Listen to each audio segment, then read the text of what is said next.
বাংলাদেশ ব্যাংকে কখনো dress code ছিল না, এখনো নাই। তো এই আমরা একটা ইউনিফর্মিটি আনতে চাচ্ছি যে পোশাক সমগোত্রীয় হয় ভালো, এবং পোশাকটা যাতে খুব বেশি জাঁকজমকপূর্ণ না হোক। আমরা শুধু বলতে চেয়েছি যে পশ্চিমা বিশ্বে অনেক প্রতিষ্ঠানে হিজাব পরা নিষিদ্ধ, আমাদের এমনি হিজাব পরাটা নিষিদ্ধ, বৈধ। এখন আপনি পড়বেন কি পড়বেন না, আপনার অভিরুচির ব্যাপার। আপনি পড়লে সেটা অবৈধ হবে না, কিন্তু আপনাকে আমি বলছি না আপনি হিজাব করে আসবেন। বিবেচনা প্রসূত একটা নির্দেশনা ছিল বলে আমরা এই মুহূর্তে মনে করছি না। যাই হোক, এটা আমাদের অফিসিয়াল কাজে অনেক সময় ভুল ত্রুটি হতেই পারে, এটা ভুলের একটি পার্ট।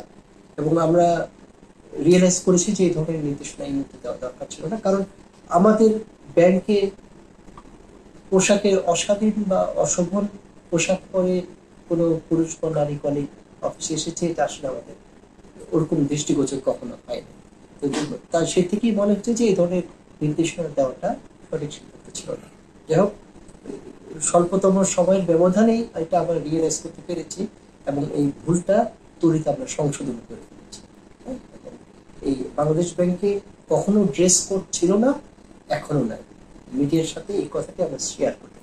আমাদের এখন কলিগের সংখ্যা অনেক বেশি, এবং কলিগ টু কলিগ বয়সের ব্যবধানও অনেক বেশি। বয়সের সাথে সাথে মানুষের রুচির পরিবর্তন ঘটে, অনেকের একটা কালচারাল একটা গ্যাপ থাকে। আপনি যে পোশাকটা পরে স্বাচ্ছন্দ্য বোধ করেন, আমি হয়তো করি না। আপনি শাড়িতে অভ্যস্ত, আমি সেলোয়ার কামিজে। আপনি পায়জামা পাঞ্জাবিতে অভ্যস্ত, আমি গরম হলেও স্যুট পরতে পছন্দ করি। হ্যাঁ, তো এই আমরা একটা ইউনিফর্মিটি আনতে চাচ্ছি যে পোশাক সমগোত্রীয় হয় ভালো, এবং পোশাকটা যাতে খুব বেশি জাঁকজমকপূর্ণ না হোক, সেটার মধ্যে একটা অফিসিয়াল একটা ডেকোরাম, অফিসিয়াল ভাবটা যেন প্রকাশ পায়। এইটাই আসলে সবাইকে স্মরণ করে দেওয়া। আমরা কিন্তু কোনো সার্কুলার করি, কোনো লিখিত ইনস্ট্রাকশন ছিল না। শুধুমাত্র আমরা প্রতি মাসে আমাদের প্রতিটা ডিপার্টমেন্টাল হেড যিনি ডিরেক্টর, তাদের সভাপতিতে ডিপার্টমেন্টের কর্মকর্তা কর্মচারীদের একটা মিটিং হয়। ওই মিটিং এ এই বিষয়টা জাস্ট শেয়ার করা যে আমরা অফিস করে আসবো, এমন পোশাক পরে আসবো না যেটা অফিসের কালচারের সাথে যায় না এবং দেশের কালচারের সাথেও যায় না। আমরা ওই জিনিসটা মাথায় রেখে আমরা পোশাক করবো।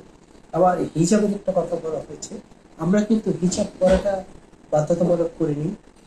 যারা হিজাব করেন না তাদেরকে হিজাব করতে নির্দেশনাও দেয়নি, অনুপ্রেরণাও দেয়নি।